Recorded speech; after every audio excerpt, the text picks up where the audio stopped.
I was standing at the kitchen counter when my husband ended our marriage like he was canceling a meeting. It's over. That was it.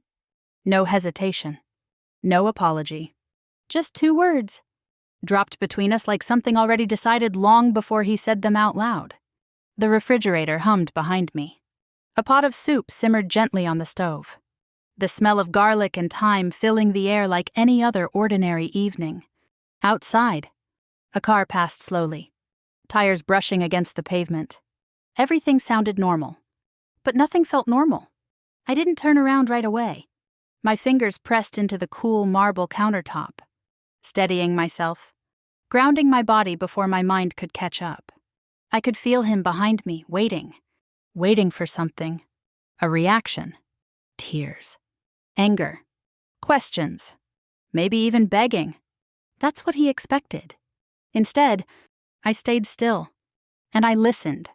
Every breath he took, every shift in his stance, every word that followed, measured and clean, like he had practiced this moment more than once.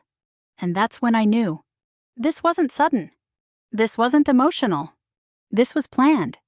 And whatever he thought he was walking away with, he had no idea who he was actually dealing with. I turned slowly, meeting Daniel's eyes for the first time since he spoke. He looked calm. Too calm.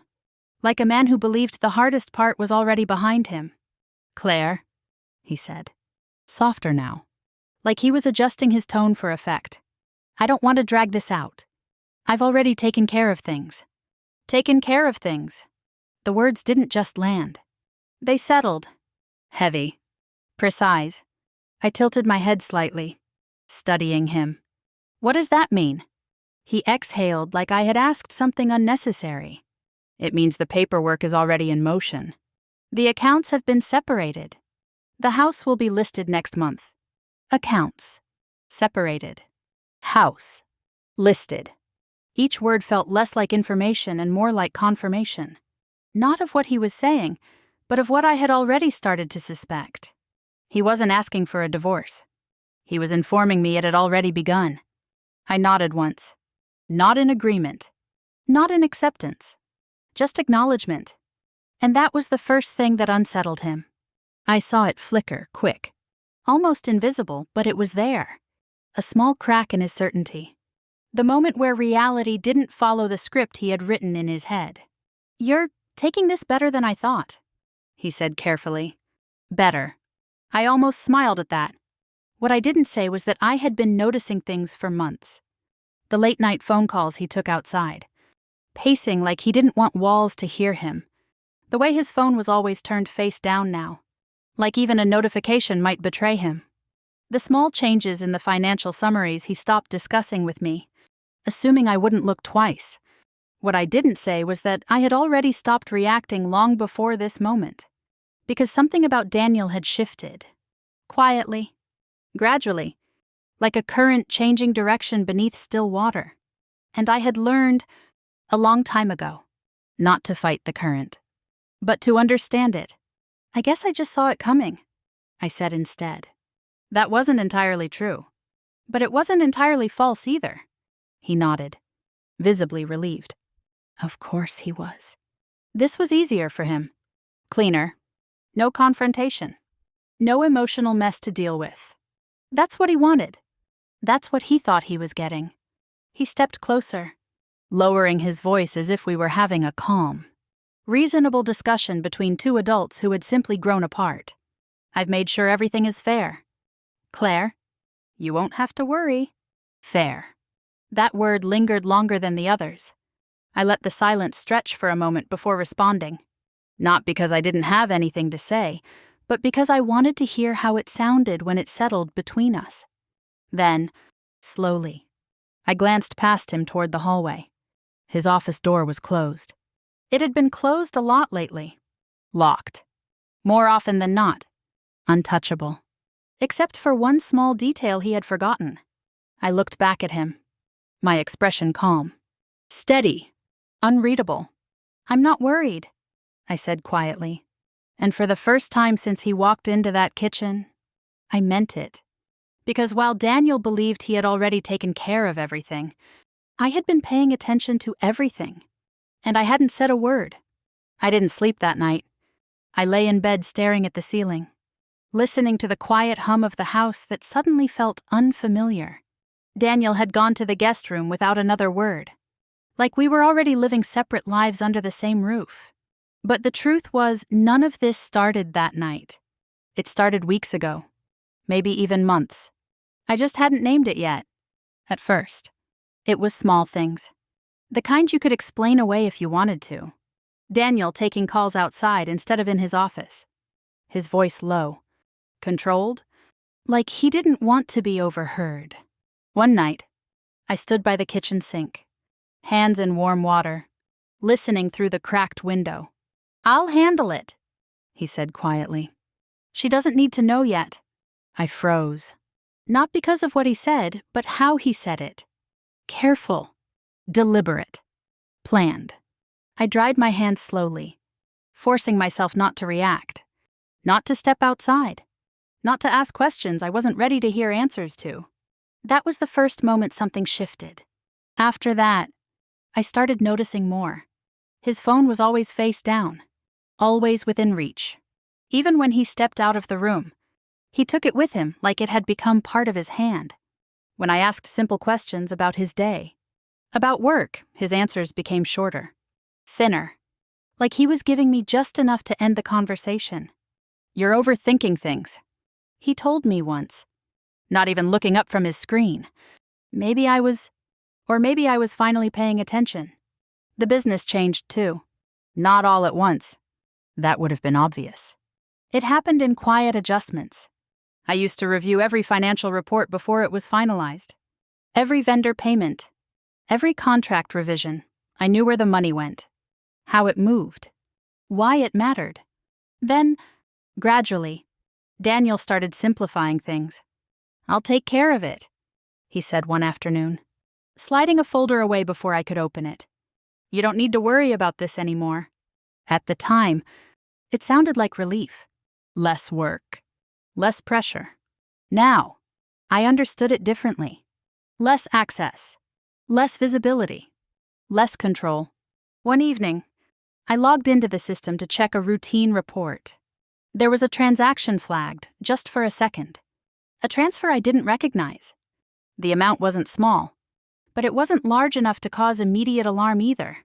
Before I could open the details, the screen refreshed. It disappeared. I stared at the empty space where it had been, my reflection faintly visible in the dark monitor. I didn't mention it. I didn't ask. I just remembered. And then there was Erica. Daniel's daughter hadn't been around much over the years. Occasional holidays, short visits, polite distance. Until recently, suddenly, she was everywhere. At the office, in meetings, sitting quietly at the edge of the room, watching more than speaking. The first time I saw her there, I paused in the doorway. "I didn't know you'd be joining us," I said, keeping my tone light. She smiled, but it didn't reach her eyes. "Just trying to understand the business," she said. "Long-term planning and all that."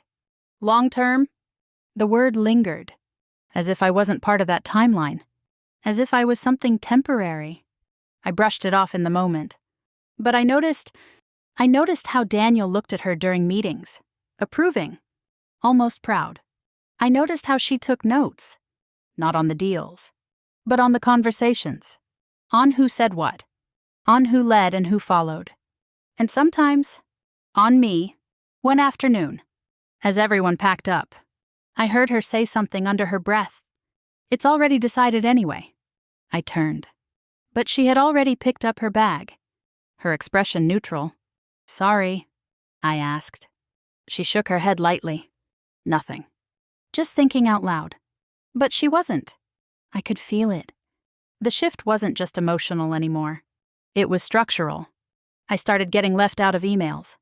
Meetings were rescheduled without me. Reports I used to receive automatically stopped coming. Every change had an explanation. Every explanation sounded reasonable, until you put them all together. One night, I received a document by mistake. At least, I assumed it was a mistake. It was attached to an email thread I wasn't meant to be included in. A draft agreement. Partially filled out. My name was on it. At the bottom, signed. I stared at it, my chest tightening, not from panic, but from something sharper. Recognition. Because the signature looked like mine, close enough that most people wouldn't question it. But I knew every curve of my own name. And this one was just slightly off. Too careful. Too controlled. Like someone had tried to copy it instead of writing it. I closed the document slowly. That was the moment everything became clear. This wasn't distance. This wasn't a marriage falling apart. This was something else entirely. Something deliberate. Something coordinated. I didn't confront Daniel. I didn't mention the document. I didn't ask Erica what she meant. Because the second I did, they would know I was paying attention, and whatever they were building would disappear before I could understand it. So I stayed quiet.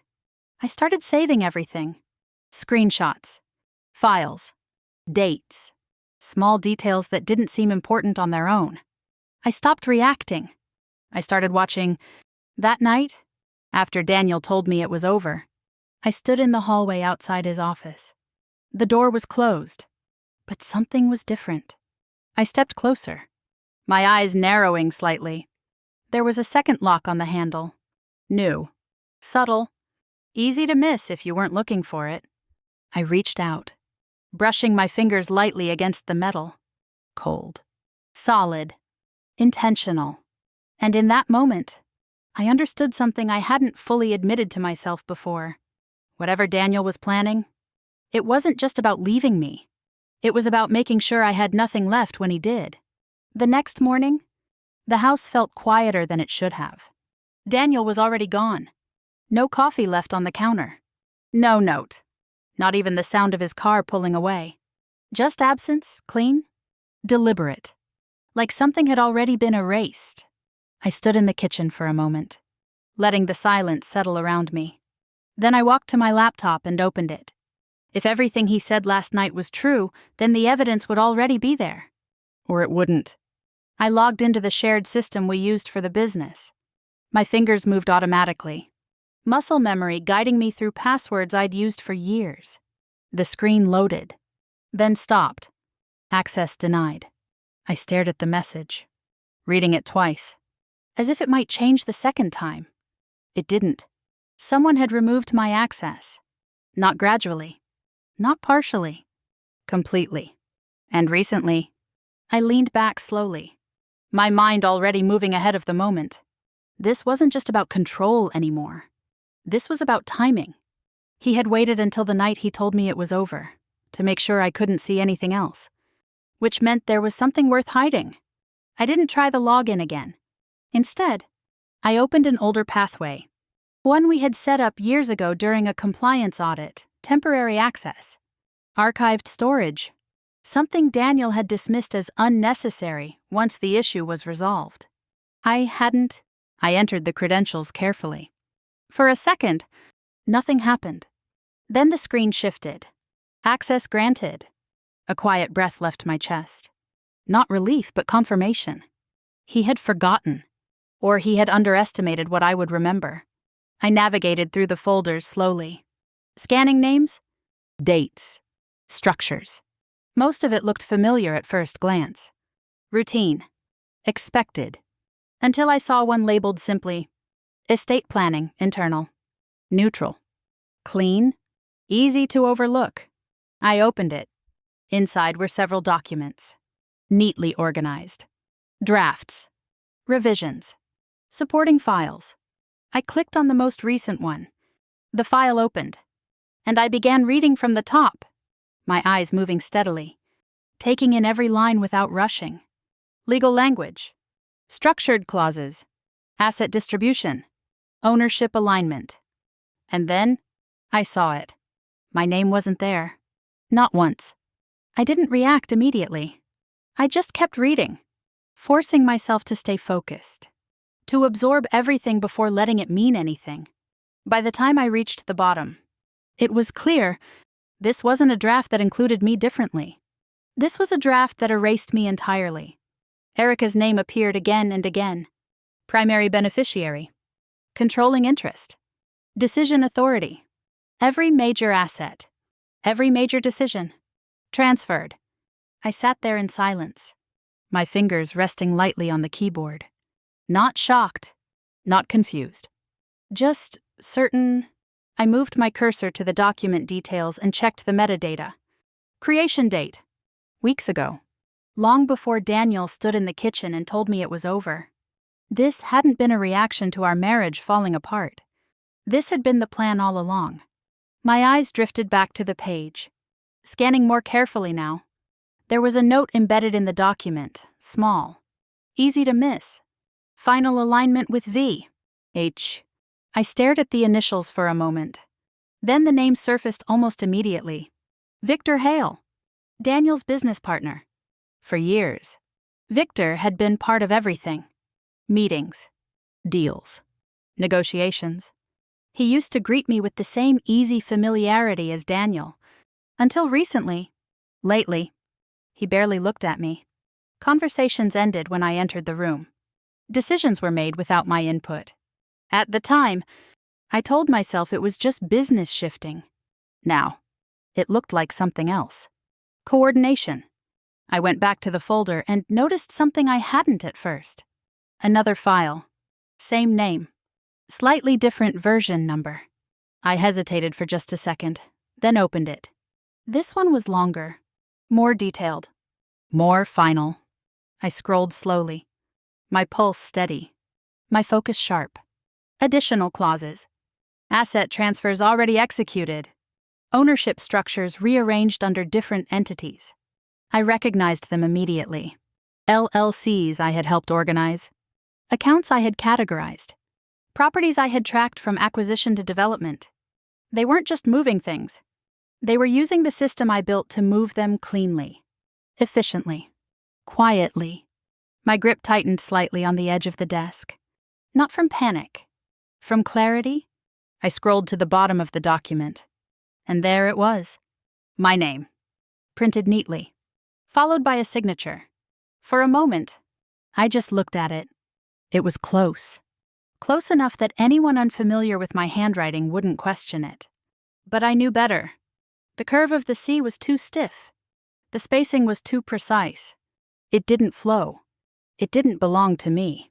I exhaled slowly, leaning back in my chair. This wasn't just exclusion. This wasn't just betrayal. This crossed into something else entirely. Something deliberate. Something that assumed I would never see it. I closed the document carefully, then reopened the folder, scanning for anything else I might have missed. That's when I saw it.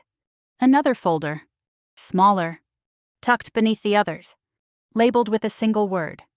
Contingency. My cursor hovered over it. For a second, I didn't move, because whatever was inside that folder wasn't about what they had done.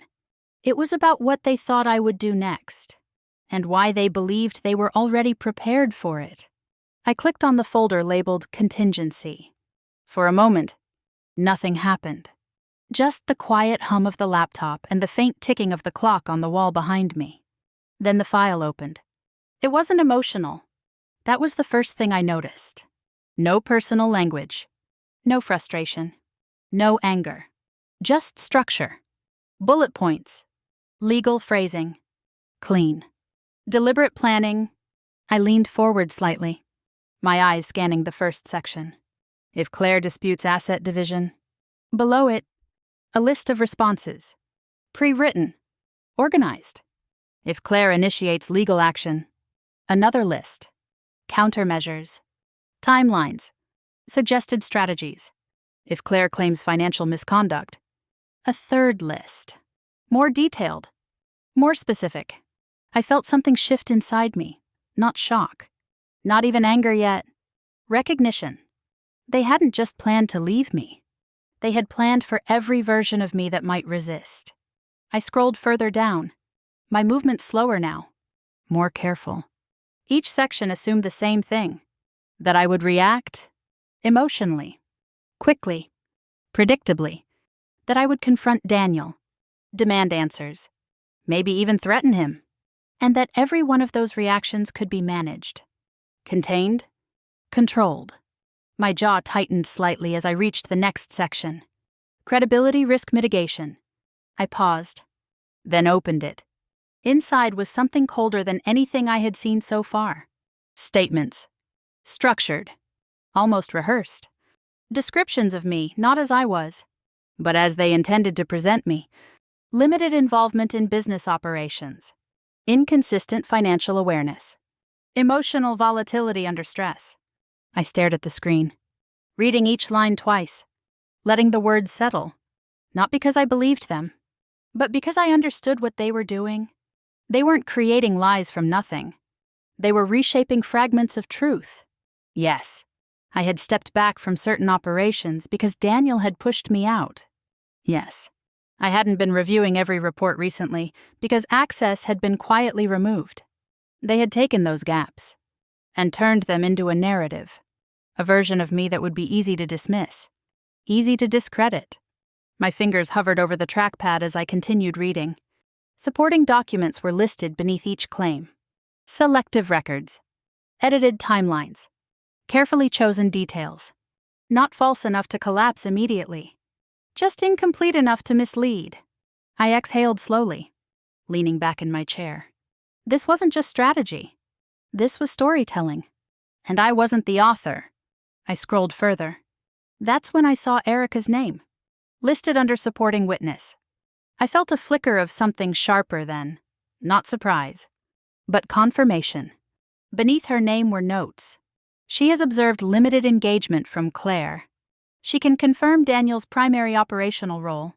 Reliable. Aligned. I closed my eyes for a brief second, and suddenly, I was back in that conference room weeks ago. Erica sitting quietly at the edge of the table, her pen moving slowly across a notebook. Not focused on the contracts. Not focused on the numbers. Focused on me. Watching when I spoke. When I stayed silent. When I deferred. I had thought she was learning the business. She had been studying me. I opened my eyes again and continued scrolling. Victor's name appeared next. Not just as a participant. As a key authority. His role was clearly defined. Validate financial decisions. Confirm ownership structures. Support Daniel's version of events. I felt something settle into place. Daniel wasn't acting alone. He never had been. This had been built between them, layer by layer, decision by decision, until I was no longer part of it. I reached the final section of the document. Settlement pressure strategy. I read it slowly. Limit her access to liquid funds. Delay disclosures within legal bounds. Increase procedural complexity. Encourage early resolution. I let out a quiet breath, my chest rising and falling evenly. They weren't just trying to win. They were trying to exhaust me, to push me into a position where walking away would feel easier than fighting, where agreeing would feel like relief. I stared at the screen for a long moment. Then I closed the document. The room felt still again, but something inside me had shifted. The anger was there now, but it wasn't loud. It wasn't chaotic. It was focused, sharp, useful.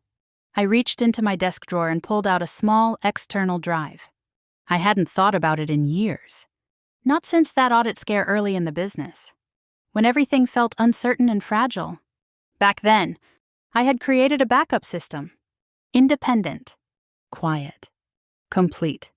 Not because I didn't trust Daniel, but because I understood risk. I connected the drive to my laptop and opened it. The files were still there. Every transaction, every structure, every version of every document that had ever mattered.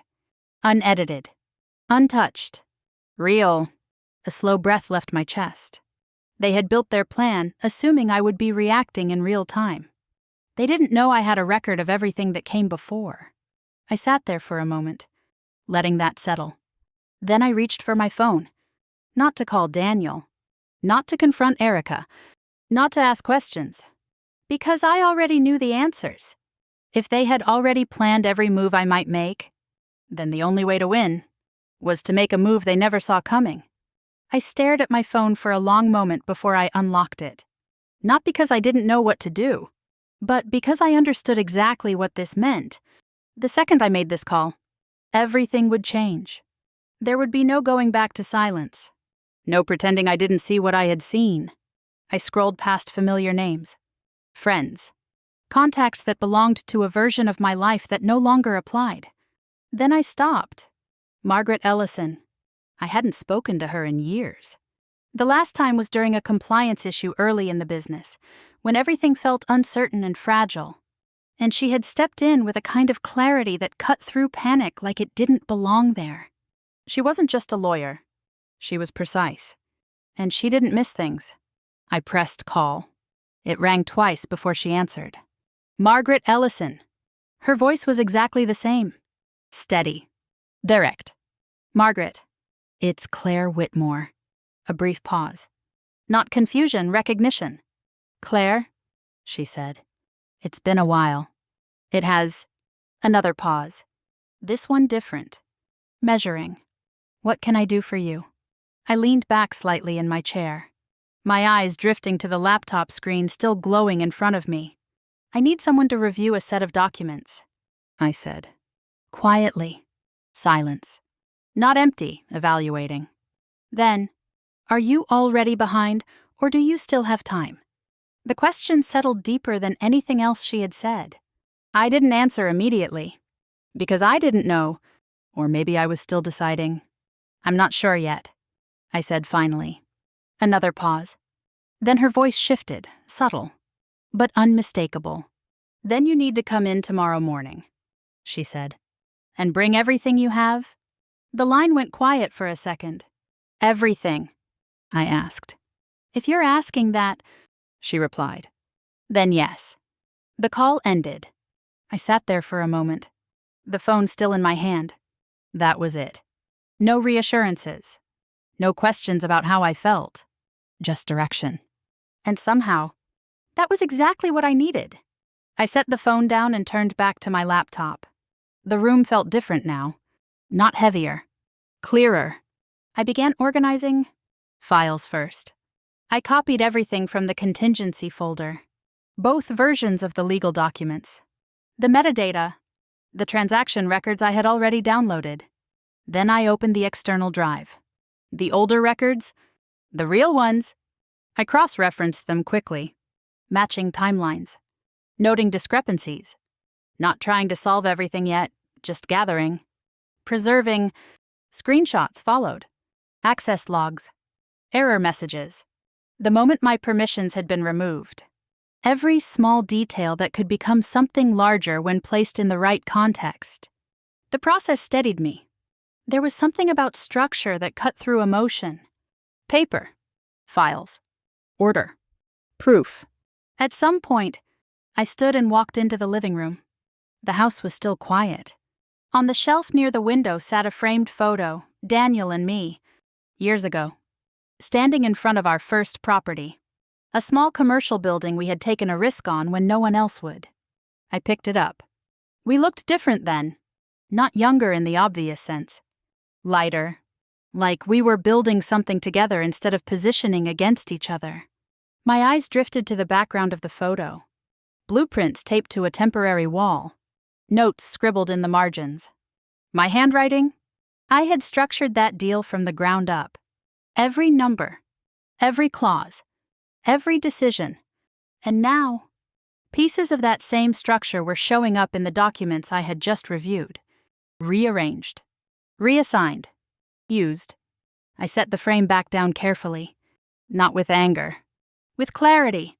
I returned to my desk and sat down again. There was one more account I wanted to check. One I hadn't accessed in a while. I logged in. The screen loaded. Then froze. Access restricted. Completely locked. Not just limited. Removed. I stared at it for a second. Then closed the window.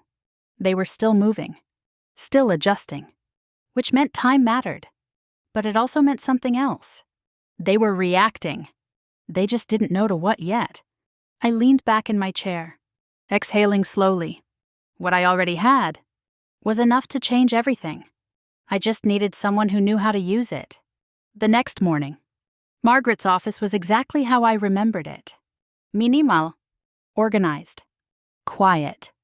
Nothing unnecessary.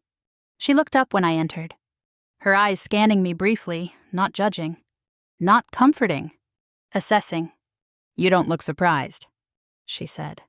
I set my bag down on the table. "I think I'm past that." She gave a slight nod, as if that answered something she hadn't asked out loud. "Let's see what you've got." I handed her the files. She didn't rush. At first, she skimmed. Fast. Efficient. Then she slowed down. Her eyes narrowed slightly as she moved through the documents, one by one. Minutes passed. I didn't speak. I just watched. Because whatever she saw would matter more than anything I could say.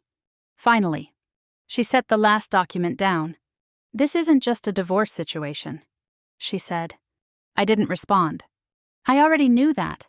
This is coordinated," she added. Her fingers tapped lightly against the table. Thoughtful. Conflicting documents. Questionable transfers. Timing issues that don't align. She looked up at me. They planned this. There it was. Not suspicion. Not possibility. Confirmation. I felt something settle inside me. Not relief. Something steadier. Recognition of reality. Margaret leaned back slightly, studying me again. "The question is," she said, "do you want to defend yourself?" She let the words hang for a moment. "Or do you want to go on offense?" I didn't answer right away, because I understood the difference. Defending meant minimizing damage, surviving what they had already set in motion. Offense meant something else. Exposure. Risk. Escalation. I thought about Daniel standing in the kitchen, calm and certain, about Erica watching me, taking notes, about the contingency plan with my name written into it like I was a problem to solve. I looked back at Margaret. "I don't want to just protect what's mine," I said quietly. "I want the truth on record." A slight smile touched her expression. Not warm, not cold, just precise. "Then we do this properly." And in that moment, I understood something clearly. The call I made wasn't just for help. It was the first move. And they had no idea the game had already changed. Margaret closed the file slowly, her fingers resting on the edge of the table as she looked at me in a way that felt different now. Not like a client, like someone who had just stepped onto a board where every move mattered. "If we do this," she said, her voice calm but precise, "it won't stay quiet." I held her gaze. "I'm not expecting it to." She gave a small nod, as if confirming something she already suspected. "They will respond," she continued, "and they'll respond quickly." I thought about Daniel's certainty the night before, the way he stood in the kitchen like everything was already finished. "They already think they've won," I said. "That's your advantage," she replied. The words settled into place. Not comfort. Position. She turned the file back toward herself and began outlining the next steps with the same clarity she had always carried. "First, we preserve everything," she said. "What you have right now matters more than anything you don't." I nodded. "Second, we identify where their structure is weak. Because if they've moved assets improperly or too early," she didn't finish the sentence. She didn't have to. "They've exposed themselves," I said quietly. "Exactly." She tapped one of the documents lightly. "These transfers," she said. "Some of them appear to have been executed before any formal separation was established." I leaned forward slightly. "And that matters. It matters a lot," she said. "Because it changes intent. It changes legality. It changes how this entire situation is viewed." I let that sink in. Everything they had done, every careful move, every hidden shift was built on timing, and timing could break them. Margaret sat back slightly. "The third step," she said, "is controlled pressure." I didn't interrupt. "We don't accuse." "Not yet. We don't confront. We don't reveal everything, you know." She paused. "We slow them down." "How?" I asked. She met my eyes. "We file a limited notice," she said. "Targeted. Specific. enough to flag certain accounts and transactions for review. My chest tightened slightly, not from fear, but from recognition. This was the moment. The line between knowing and acting. The second we do that, she added, they'll know something's wrong. I thought about Daniel again, about how sure he had been. Let him feel something shift. Do it, I said. There was no hesitation in my voice this time. Margaret gave a small nod and reached for her keyboard. Then we move now. The rest of the meeting moved quickly after that. Details. Names. Account references. Specific filings. Not emotional. Precise. By the time I left her office, the air outside felt different. Not lighter. Sharper. Like everything around me had edges now. When I got home, the house felt the same as it had that morning. Quiet. Still. But I wasn't the same person walking into it. I set my bag down and paused in the hallway. Daniel's office door was slightly open. That alone was unusual. For weeks. It had been closed. Locked. Off limits. Now. It was just open. I stepped closer, pushing the door gently. It creaked slightly as it moved. Inside. The room looked almost normal at first glance.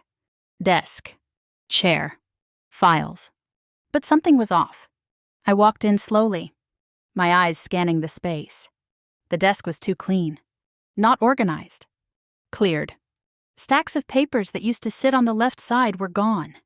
A folder I remembered seeing just days ago wasn't there anymore. I moved toward the computer. The screen was on. But when I checked the activity logs, nothing. No recent entries. No history. It had been wiped. Not carelessly. Deliberately. I opened a drawer. Empty. Another. Also empty. He wasn't just working anymore. He was removing traces. I stood there for a moment, letting that settle. They were still moving. Adjusting. Cleaning up. Which meant the pressure had already started to reach them.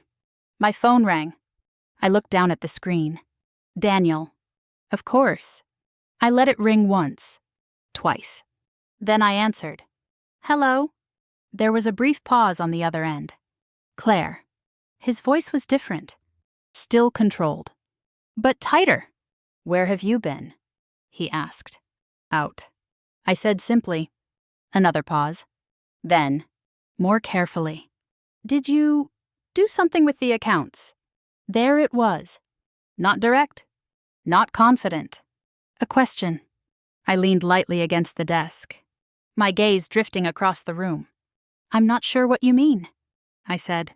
I could hear him exhale. Sharp. There are holds, he said. Transfers delayed. Things that shouldn't be happening. Shouldn't. I let a second pass before responding. That sounds like something you should look into. Silence. Not empty. Strained. He shifted his tone suddenly, softening it. Claire, we don't need to complicate this, he said. We can handle things privately. Privately. Back under his control? I almost smiled. I thought everything was already taken care of, I said.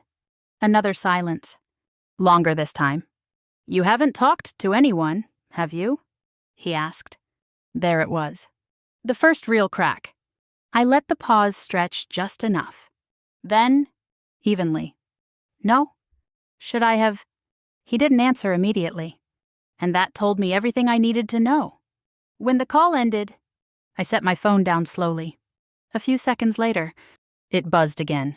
An email this time. Victor Hale. Subject. Urgent clarification needed. I opened it. The tone was formal. Controlled. But underneath it? Reaction. He referred to unexpected legal interference, to misunderstandings regarding asset allocation. He was reframing, trying to pull the situation back into something manageable, something explainable. I read it once, then closed it. Another message came through. Erica, you're making this harder than it needs to be. I stared at the words for a moment. Not polite anymore. Not careful. Just pressure. I set the phone down without replying. Then I leaned back slightly, letting everything align in my mind. Daniel. Confused. Victor. Calculating. Erica. Emotional. They weren't moving together anymore. Not perfectly. Not like before. The pressure had done exactly what it was supposed to do. It hadn't broken them, but it had shifted them. And that shift was everything. Later that evening, my phone lit up again. Margaret. It's filed, she said simply. I closed my eyes for a brief second, then opened them again. Good, I replied. I hung up and stood there in the quiet house. Somewhere, at that exact moment, Daniel was feeling it. And for the first time since he said it's over, he wasn't the one in control anymore. I woke up before the sun came up, already alert. Not restless, not anxious, waiting. The house was still quiet, shadows stretching across the floor as the first light slipped through the curtains. For a moment, everything looked the same. Then my phone lit up. One call, then another, then another. I reached for it slowly, my eyes scanning the screen. Daniel. 3 missed calls. A fourth started ringing in my hand. I watched it for a second before answering. Hello? There was no pause this time. Claire. Did you authorize something with the accounts? His voice wasn't calm anymore. It was controlled but tight, like something underneath it was starting to strain. I leaned back against the headboard, letting the silence stretch just enough. I'm not sure what you mean, I said. A sharp exhale came through the line. There are holds, he said. Transfers aren't going through. Accounts flagged for review. Each word came faster than the last. Measured but slipping. That sounds frustrating, I replied. Silence. Then, quieter, more careful. This wasn't part of the plan. The words slipped out before he could stop them. I didn't react outwardly, but inside, everything clicked. Plan. Not situation. Not misunderstanding. Plan. I let a second pass before speaking again. Then maybe the plan needs adjusting. Another silence. Longer. He shifted. I could hear it in the way his breathing changed. Claire, he said. Softer now. We don't need to make this complicated. There it was again. The shift from control to persuasion. From certainty to negotiation. We can resolve everything privately, he added. There's no reason to involve other people. Other people? I almost smiled. I thought everything was already taken care of, I said. The line went quiet. Completely. When he spoke again, it was slower. More careful. You haven't talked to anyone, have you? The question hung there. Heavier this time. I let the silence sit just long enough to feel natural. Then, evenly. No. Should I have? He didn't answer. And that was all the answer I needed. When the call ended, I set the phone down gently. A few seconds later, it buzzed again. An email. Victor Hale. Subject line. Urgent clarification needed. I opened it, already knowing what I would find. The tone was formal, controlled. But beneath it, pressure. He referenced unexpected legal interference. Suggested there may have been miscommunication regarding asset allocation. Miscommunication. I read that word twice. Then closed the email. Another message came in. Erica, you're making this harder than it needs to be. No greeting. No softness. Just frustration. I stared at the screen for a moment, then locked it without responding. They were all reacting now. Not just Daniel. All of them. I moved through the house slowly, coffee in hand, letting the quiet settle around me again. But this time, it felt different. Not empty. Charged. Like something had shifted beneath the surface. My phone rang again. Margaret. Are they responding? She asked as soon as I picked up. All of them, I said. A brief pause. Then, sharper. Good. I walked toward the window, watching the early light stretch across the street. That means we're ahead, she continued. Ahead. The word landed differently than it would have a few days ago. Now, it felt accurate. They're trying to contain it, I said. Victor is reframing. Daniel is pushing for private resolution. Erica is emotional, Margaret finished. Yes. Another pause. Then we move to the next step, she said. I didn't ask what it was. I already knew it wouldn't be small. We request full financial disclosure, she continued. Formal. Documented. No room for adjustment. I exhaled slowly. That forces them to commit, I said. Exactly, she replied. Once it's on record, they can't change their story without consequences. I thought about the documents I had seen, the conflicting versions, the signatures. Do it, I said. No hesitation this time. Good, she replied. I'll handle it. When the call ended, I stood there for a moment, looking out at the quiet street. They had built their plan on certainty, on control, on the assumption that I wouldn't know enough to challenge them, that I wouldn't move until it was too late. Now, they weren't certain anymore. They were adjusting, and adjustment meant weakness. That evening, I heard the front door open earlier than usual. I didn't move right away. I stayed where I was, seated at the dining table, a folder open in front of me. Footsteps, slower than normal, measured. Then he stopped. I looked up. Daniel stood in the doorway. For a moment, neither of us spoke. But something was different. It wasn't just the tension. It wasn't just the silence. It was the look in his eyes. Not calm, not confident, uncertain. And in that moment, I understood something clearly. He wasn't the one ending things anymore. He was trying to figure out what I had already started.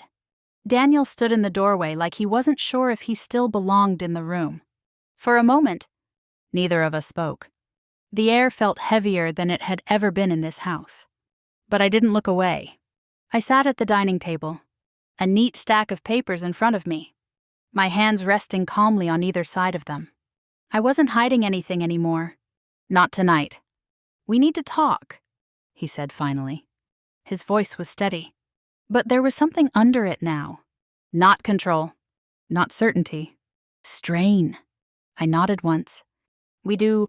He stepped inside, slower than usual, like he was walking into something he didn't fully understand yet. I think things have gotten more complicated than they needed to be, he began, choosing each word carefully. There are details you don't fully understand. And I think I let him speak. I let him build his version of the situation, piece by piece, the way he had planned to from the beginning. Controlled, measured, convincing. But all I could hear now were the gaps. When he finished, the silence that followed wasn't empty. It was full, and this time, it belonged to me. I reached forward and slid the first document across the table. He glanced down, just for a second, then back at me. What is this? He asked. You know what it is? I said calmly. He hesitated, then picked it up. His eyes moved across the page quickly. The trust document.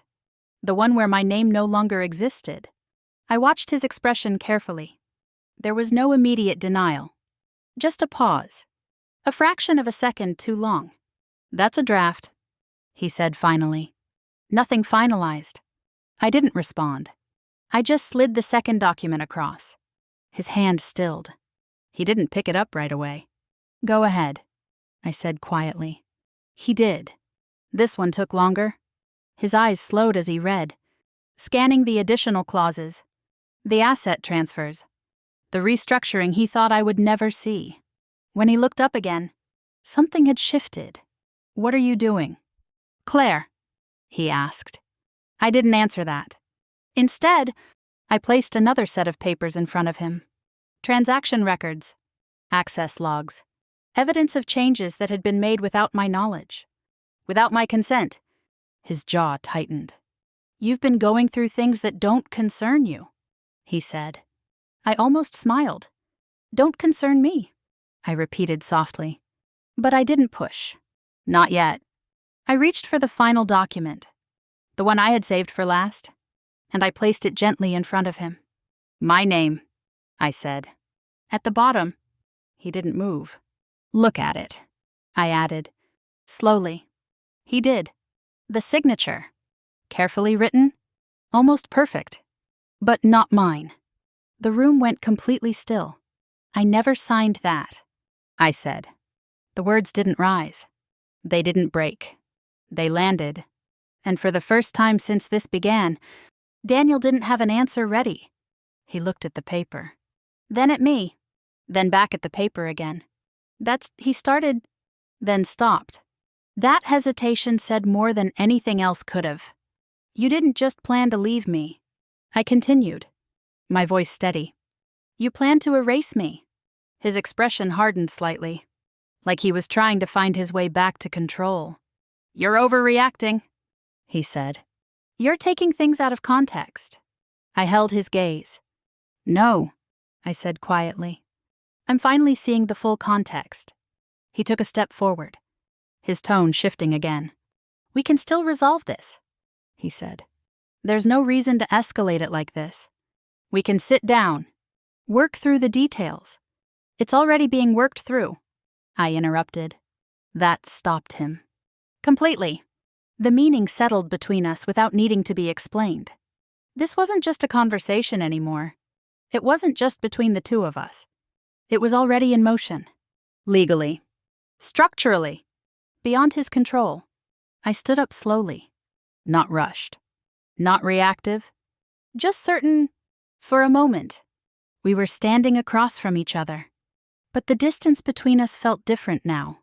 Not emotional. Defined. Clear. "You underestimated the wrong person," I said. There was no anger in it. No need for it. Just truth. He didn't respond. He couldn't. Because for the first time, he was the one trying to understand something he hadn't prepared for. I turned away from the table, leaving the documents where they were. Leaving him there with everything he thought I would never see, and everything he now couldn't undo. As I walked toward the hallway, I felt something I hadn't felt in a long time. Not relief. Not victory. Something quieter. Something stronger. Clarity. Because silence had never been weakness. It had been space. Space to see. Space to understand. Space to prepare. And in the end, it was the reason I didn't lose everything. I paused briefly near the doorway, my hand brushing against the wall as I moved forward. Behind me, the house was still, but it no longer felt like something I had to hold together. It felt like something I had already stepped beyond. And maybe that's the part no one talks about. The moment when you realize you're not fighting to stay. You're choosing how you leave. If you've ever been in a situation where someone thought they could control the outcome of your life without you even knowing, I want to ask you something. Did you speak up right away? Or did you stay quiet long enough to understand what was really happening? Because sometimes, the strongest move isn't the loudest one. Sometimes, it's the one no one sees coming. If this story resonated with you, or reminded you of something you've experienced, share it in the comments. I read every story. And I know there are more people out there who need to hear they're not alone. And if you want more stories like this, real moments, real turning points, real people taking back control in ways no one expected, stay with me. Make sure you subscribe so you don't miss what comes next. Because sometimes, the quietest person in the room is the one who changes everything.